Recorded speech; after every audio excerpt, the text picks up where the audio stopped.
জয় গুরু বন্দে পুরুষোত্তমম পরম পূজ্যপাদ শ্রী শ্রী আচার্যদেবের বাণী পাঠ করছি। এক বিদ্যার্থী বিদ্যার্জনের পর বাড়ি ফিরছিল। পথে ঘন জঙ্গল পড়ল।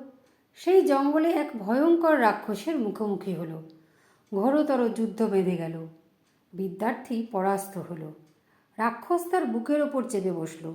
এখন তোর সম্পূর্ণ শরীর আমার বশে, এখন কি করবি? বিদ্যার্থী বলল, আমার শরীর তোর বশে হতে পারে, কিন্তু আমার মন তোর সঙ্গে যুদ্ধ করে যাচ্ছে। মন তো পরাস্ত হয়নি। এ কথা শুনে রাক্ষস ঘাবড়ে গিয়ে তাকে ছেড়ে দিল। আমরা সৎসঙ্গীরাও বিভিন্ন অবস্থায় পড়ি। দুর্বিপাক যাই আসুক আমাদের জীবনে, প্রত্যেকটা মুহূর্ত আসে পরীক্ষা নিতে, বিভিন্ন রূপে বিভিন্ন আঙ্গিকে।